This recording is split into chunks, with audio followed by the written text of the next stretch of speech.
What's up, everybody? This is episode 2 of the Wolfburger podcast, video cast, whatever you want to call it. I'm here with Rene Rivera, the drummer of Lochness Monster. Correct. Yes, sir. How's it going, Wolfgang? Everything is going great, man. How are you? I'm well, man. Thanks for having me on. Appreciate it. Hope you guys are. Hope you and your family are well amongst all the craziness that's going on. Yeah, same to So, you. Same to you. thanks. Absolutely. Thanks. Hope you and yours are doing well. So, like I stated, you're the drummer for the band Lochness Monster. How did you get into music as a whole, as in general? Just I'm real active and involved in my church and stuff. So even ironically, even before tonight, I literally just finished rehearsal for playing for this Sunday. So I play drums pretty regularly up at a church in Palm City. I live up in Tequesta, which is a small little town north of Jupiter. And then my church, it's up in Palm City. So I still got a little bit of a drive. So that's about maybe 25 minutes north of where I'm at here. Anyway, I started around 14, just playing at the church youth group. We had a drummer. He quit. He wasn't very, reliable. I had a cousin that would sing, and I would just basically come and start hitting the drums and just sounding absolutely wretched Yeah. until one day it just kind of clicked. So, for me, playing music and playing drums has a deeper meaning for me, just because of where it was rooted and kind of where it started. So yeah, that's how I got, involved with drumming. When I was in middle school, I was in band. I played horn, trombone, and stuff. And had a real hardcore, intense band teacher, nowhere near as intense or a psycho as the dude from Whiplash who would beat you senseless, but he was pretty intense. And that kind of benefited me in learning how to actually read music and kind of charting it for sure. So that's kind of where my actual playing and application of performing and playing music kind of started. And then ever since then, I've had some times off when I graduated high school and went to college. I had about like 6 to 10 years of not playing. And then I bought a little crappy Talma Swing Star when I started graduate school. And I would just kind of literally had a shed in the back of the house that I was renting with my roommates, and I would set it up in there, and I would just take an old CD player that I had and just play to whatever tunes. Formal kind of training until several years later, where I had a friend, or not a friend, a drum teacher that I kind of pursued, start kind of showing me rudiments and fundamental things of that nature. So that's kind of my music background. That's awesome. It's cool that it just started off as kind of like not necessarily a joke, but it kind of started off as just fun and like, oh hey, I'll just do this because this happens to be right in front of me at the time, and it just kind of blew up into this thing. And it's cool that you took even like you said, like 6 to 7 or 10 years off of playing. You didn't even touch a drum set, and then you came back to it. It just shows like how powerful music really is. Absolutely. And I see behind you, you have like you have Rush and you have the Beatles, Sergeant Pepper's back there. Is Yeah. Neil Peart and Ringo Starr, are those some of your influences, or is that just music you enjoy?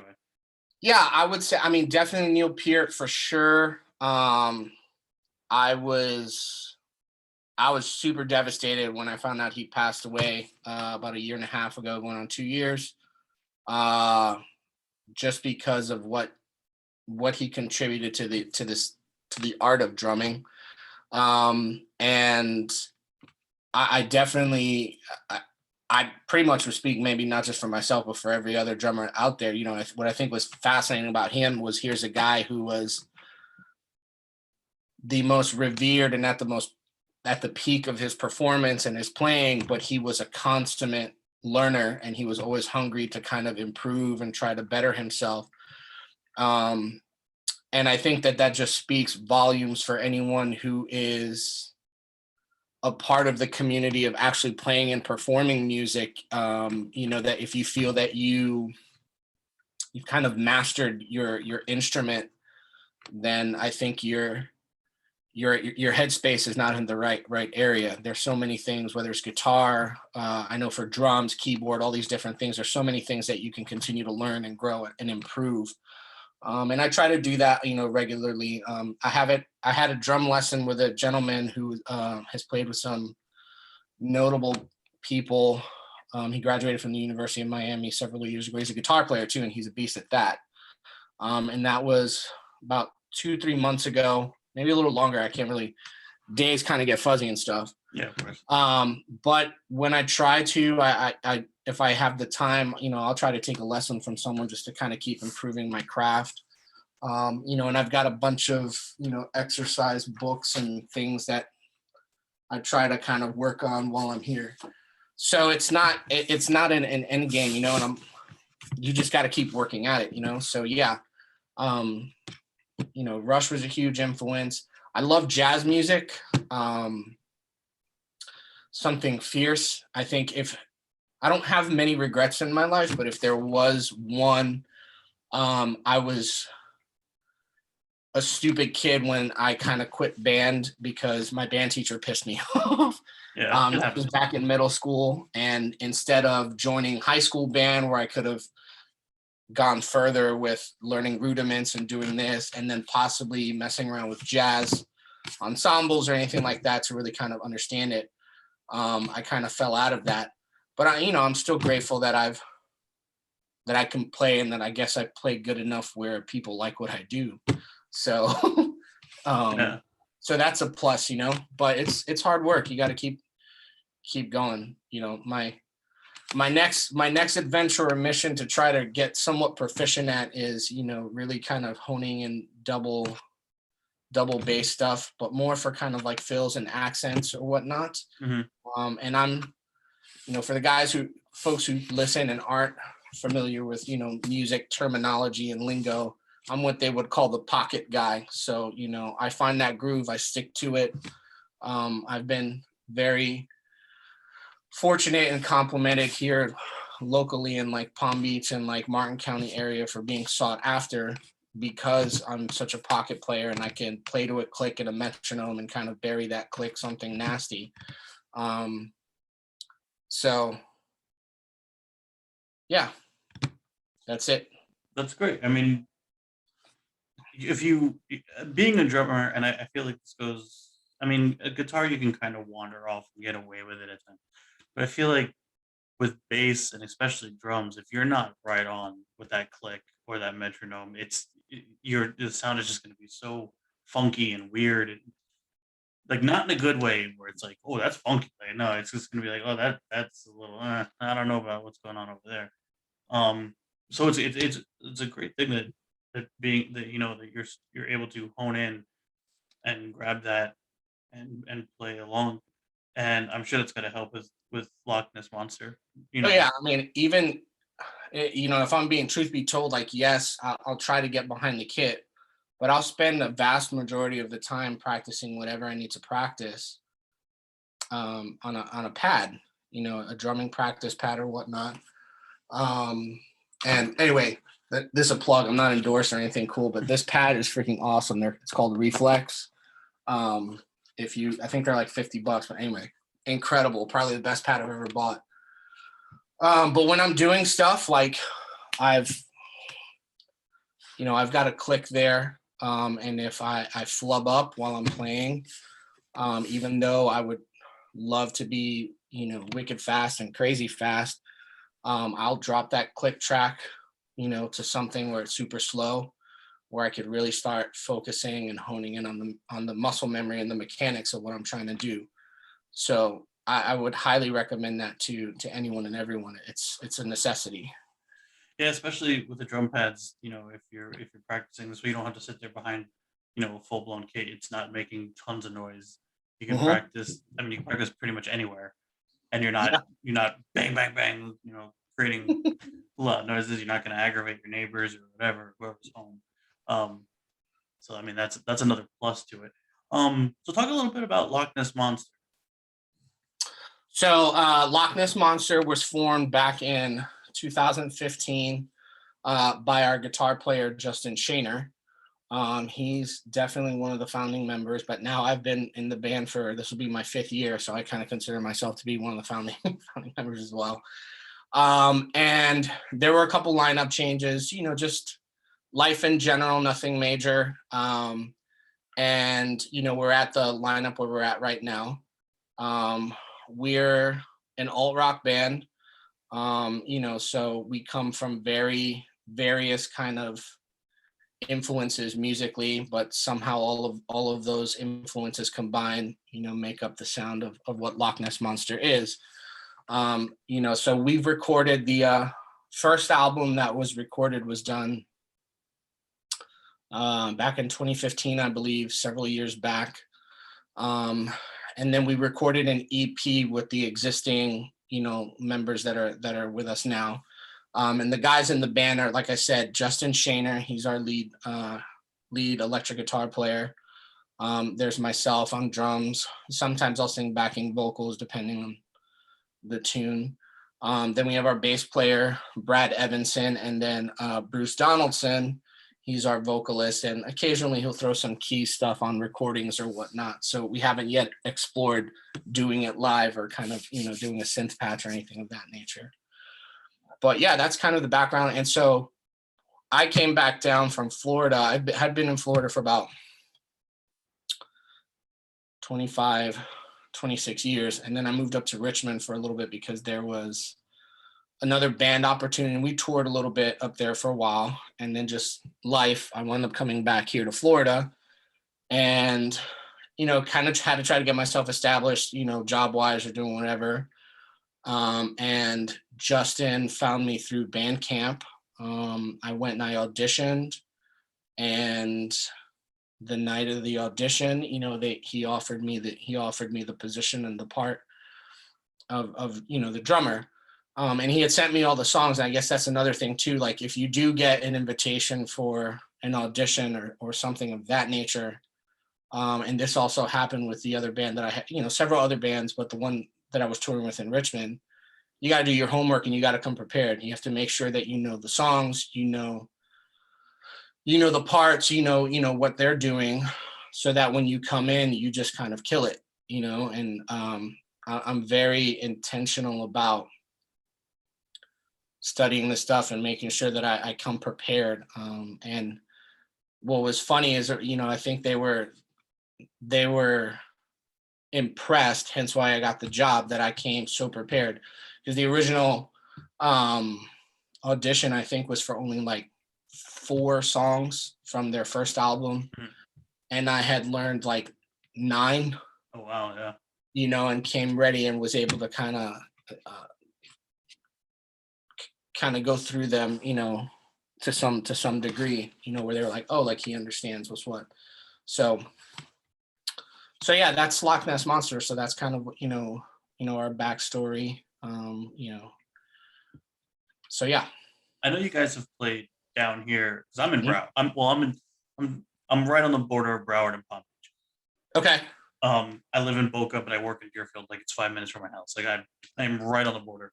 Yeah. And I know you guys have played. I consider myself a Broward kid. I grew up in Coral Springs. Okay. So, I know you guys have played local here in Broward. You're in West Palm. You guys are. I guess you guys are based in West Palm, right? Or Palm No, Beach. well, I would say the majority, yeah, but we're kind of all over. So I'm up in Jupiter. So Mhm. is Brad, the bass player. He's up here, Jupiter Tequesta. Bruce, our singer, he's out further west in Palm Beach in Wellington. And then Justin's coming from Miami. He's down over Oh there wow. near Okay. Coconut Grove, like Dade area. Oh So yeah. So that's a trip. yeah, Yeah. it's a trip. I mean, when we do rehearse, we typically meet over down at Marquee Marquis is a great Studios studio. down over there, because it's kind of it's the middle ground for everyone, like legit. Yeah. So that's kind of where we kind of meet up and get together and kind of do all the writing or planning. Occasionally, Brad, hang on one second, my old lady's texting me. Yeah. No worries, man. I get it. Just to give a quick shout out to Marquis Studios. Those guys are great over there. Oh, they're professional, super nice guys. I mean, super nice guys. Did I mention super nice guys? Like, it's just a I think you fan. did. I think you did. It's a great place. So shout out to Marquee for sure. But every once in a blue moon, our bass player has a spot up here that we call the shed, that if we can't get down there for whatever reason, or if we want to be less on a time constriction, every once in a while we'll kind of meet up here at the shed and do whatever up there. So so yeah, I mean, that's kind of, we're kind of all over the place. But yeah, we played Sunfest, which is a big festival up here, about 4 years ago. Mhm. And we were very, very, very happy and got a great response from, the people who were there. And we played really, really well. Even some of the bands that were kind of sitting in the wings were like, damn, like you were on point. Like, we were tight as balls. We played Losers Lounge down there, It was just Lounge, yeah.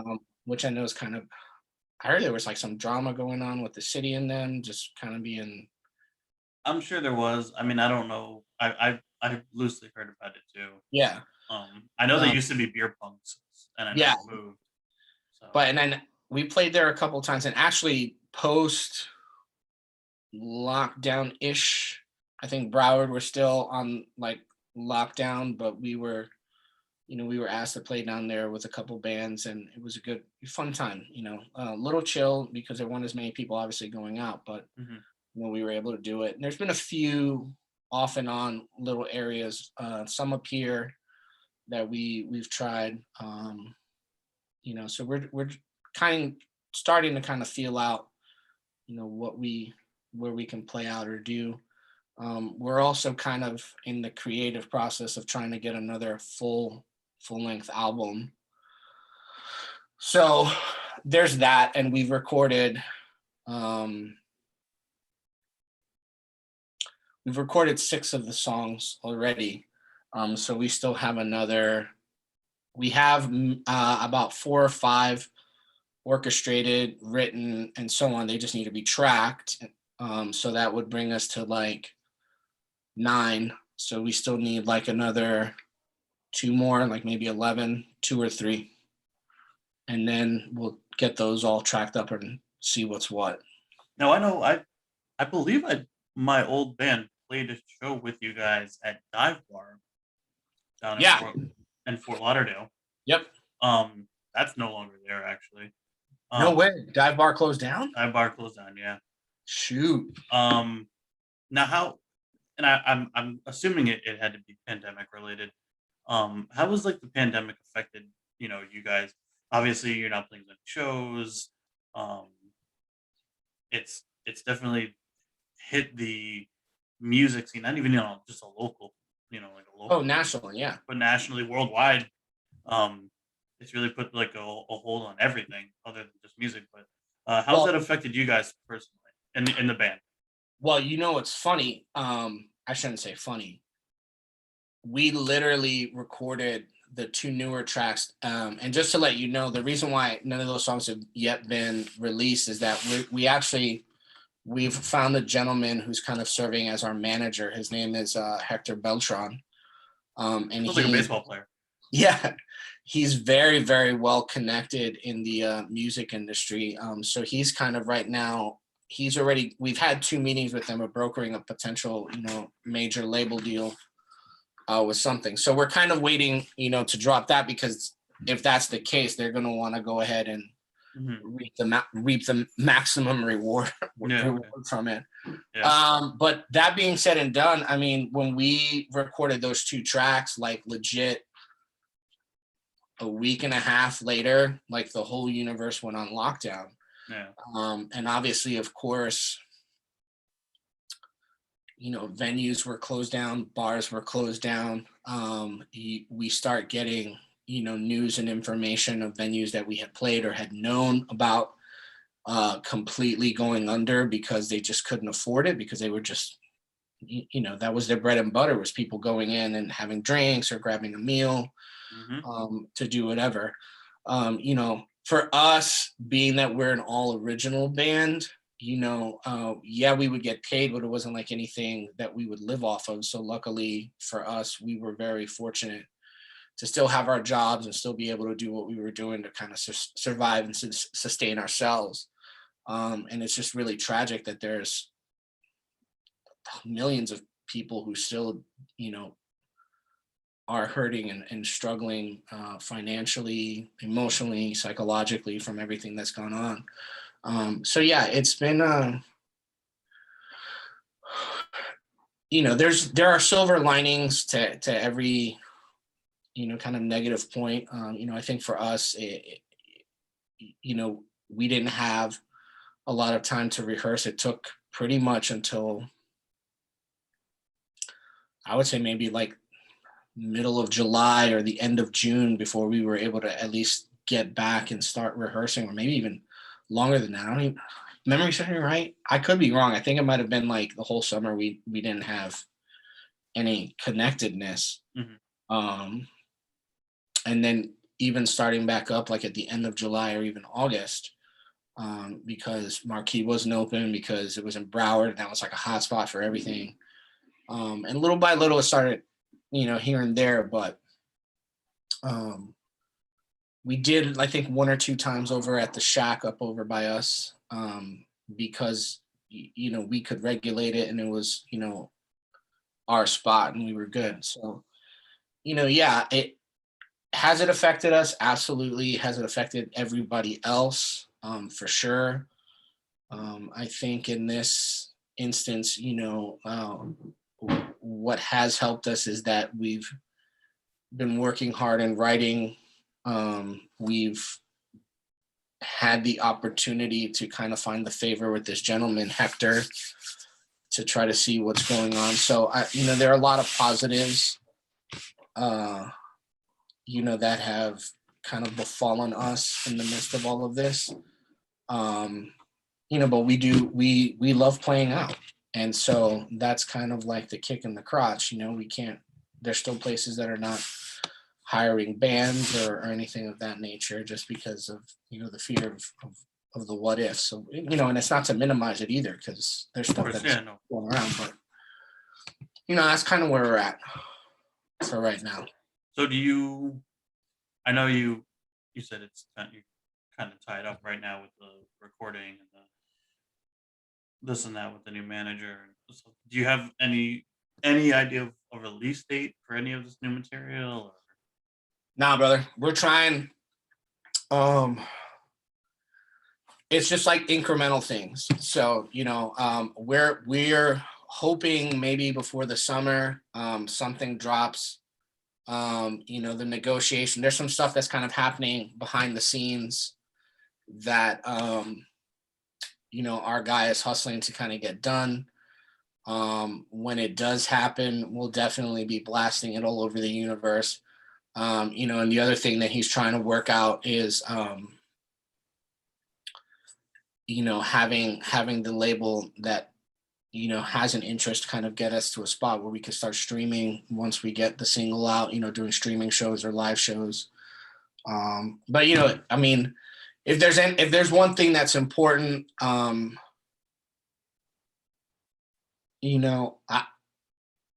do I want to be a famous rock star? I don't think there's anybody who plays an instrument who at some point that becomes a goal or a desire. But that shouldn't be your only motive for doing it. It's got to be fun. You got to love playing.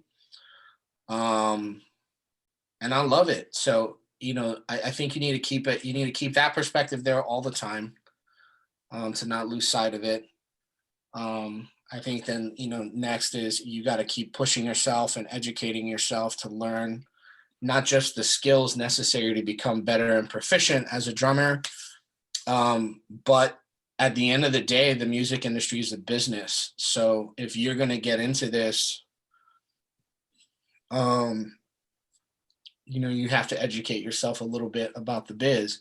And I'm grateful, I went to Full Sail for my second master's in business entertainment, focusing on the industry and blah, blah, blah. Our buddy Justin, our guitar player Justin, he's got a background in those things. as well. So does Bruce. And, so we're all well rounded, and we have some pretty, heavy conversations. And then it's, you know, being patient. Keep creating, being patient. There's a lot of bands who are in the same situation we're in. There's been some big bands, like look at Foo Fighters. I'll use as an example. It's one of my favorite bands. But their most recent album, Medicine, Before Midnight, After Midnight, I forget what it is. Something like that. At midnight, maybe. I don't know. Yeah, they had that whole album done, finished, and recorded last year, and then the whole world went on lockdown. And it took them a year, and they were itching and antsing and want to play out, and then they dropped it. Uh, we're not at the level of Foo Fighters, but hopefully one day. And so it's just a journey, and it's a good journey. It's a fun journey, and I'm very blessed to be in this band and this project with 3 other incredibly talented and just good people. So it keeps me fun, keeps me going. That's awesome. And I before we started this, I actually went on YouTube and checked out some of your videos. You guys have quite a few videos. I was surprised. I was not surprised. I don't want to surprised. I Oh was just yeah. shocked. I was shocked at like the number. I was like, oh wow, there's actually like quite a bit of it. No, let me ask you something, because I know I have friends in other bands that have shot videos and they're like, oh, it's fun, but it's so much work. You enjoy the music video aspect of it, or are you kind of like at first you're all gung ho, and then after a while you're like, all right, let's just get the shot. I want to go. No, man, like we have a good time with it. The person who directed the film, we let him do all of the. It kind of goes the same way, like when we the EP that we recorded and the album that was recorded before. The EP is self-titled. It's called Lochness Monster. I'm plugging. You can check it out on Spotify, or Apple Music or Deezer or whatever. And then the first album before that album was called Fables, both on all those platforms. Those were recorded with a gentleman by the name of Paul Wisner. And he's actually like kind of the bee's knees. We were very fortunate. And he wouldn't have taken us if he didn't think there was opportunity, because he's recorded most of Under Oath's entire music catalog. Deadliest Summer, a whole bunch of other great bands. Anyway, so when it comes to that stuff, okay, so we've got quality production and the audio. Well, we need to make sure that we have quality visual to match that audio. So, in both instances of production, from video direction to audio production, we might come in already rehearsed and everything, but we also allow some freedom for those individuals who are behind the scenes to kind of exert their artistic, viewpoint. Mm-hmm. So I think that kind of takes a lot of stress off of us, and then we could just kind of come in and play our parts, dick around and act like a bunch of idiots every once in a while when we have a break, and just enjoy the moment. The most recent video that we have, which is Farewell Pass, we did that actually in the, there's a garage, like a legit garage next to the shack that's right there. Mm-hmm. And we had spoken with the owner. We're like, hey man, can we use like the garage port, whatever? And then there was an upstairs, kind of like, just like flat area. I don't know what you call it, like a terrace or something, but inside, blah, blah, blah. Mm-hmm. Bro, it was in the middle of June. It was like 9 trillion degrees. Like I lost like 30 pounds, just like I know the video you're talking about. Sheer sweat. Everybody's like soaked, but it was fun. Like none of us were like, oh, yeah, like this sucks. Or, and then I think like literally right after it, Justin, our guitar player, was leaving to go on vacation. And summers are kind of our downtimes for everybody, because everyone goes on vacation. We all got families, mm-hmm. we've got kids and all this kind of stuff. So, I mean, but it was a good time. It was a good shoot. We were in there, we would laugh and just be like, anybody else, like, just like water, chucking it around at each other, or just being, goofy. We had a good time with it. The same with the video for Calling Out. And the same with the one for Pixie Cut. So yeah, it was a good time. It's awesome. Now I'm looking behind you. I see it. What do you got? Superman. Looks like some Thundercats back there. Oh, word, You, yeah. are you? I guess you're a comic book or a cartoon Oh, dude, fan. I'm a nerd, man. Like I try to hide it, but there's no way of like hiding it. Like I still collect comics. Like I just got Awesome. all the crap in Awesome. there. Um, I have been encouraging everyone if they have HBO Max to watch the Snyderverse because I was about to version ask you it for will about change that. your life. And I'm a teacher during the day. I teach world history. So it came out like right during spring break. So I was off. And me and my other half, we literally had just came back from our little mini vacation down in the Keys. And when we were down there, I was just like, listen, I'm just telling you, you have two options. You could sit there and watch it with me, or you can call one of your girlfriends to go hang out because I'm going to spend 4 hours of my life watching this movie. And we did. And she sat there and she watched it. She was like, man, it was really good. It didn't feel like 4 hours. I thought it was fantastic. So, yeah, I mean, this is nothing. Like, if you go to my classroom, I saw a documentary on Funko Pops. Okay. Bad idea. Uh-oh. And ever since, like, I have like over 150 of them, and they're like in my classroom.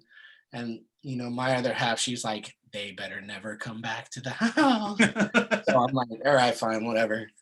So I've got Thundercats there. I've got Superman figures up there. I try not to be like a hardcore collect. I got freaking Legos because when I was a kid, I used to build models, and I think Legos are the greatest damn toy on the face of the earth. Oh yeah, they're the Um, best. So that's kind of me in a nutshell. That's awesome because I'm the same way. I mean, you don't see it because I literally have I Marilyn do Monroe like the behind Marvel me. character, though. But yeah, I got a ton of comics. I watch all the movies. My brother got me into it. He's Yeah, he's a huge he's a collector. He's got boxes on boxes on boxes of dude, comic books. it made it to CNN, and I was literally outside with my lady, and I just came across it on Facebook, the news thing, and I was like, oh my gosh, some dude bought an Action Comics #1 printed in 1938 for $3.25 million. Wow. Anyone that doesn't know, that is the first Superman comic book. First like standalone comic book ever that was not in like the newspapers or Yeah. superheroes one. And then the first issue ever featuring Superman. And it was graded like in a thing. This one's kind of like my pride and joy, but kind of like pissed me off. Mm-hmm. This is if you guys can't see that, it's Batman Dark Knight Returns #1, third printing, signed by Frank Miller himself. Oh. And that was a total fluke. Like I bought all 4 of the books on eBay for like 60-70 bucks because they were done in the 80s or whatever. Mm-hmm. I opened up the front jacket. On the inside was like in red, a red marker or a Sharpie, like a signature. And I was like, nah, that's like a print. Yeah.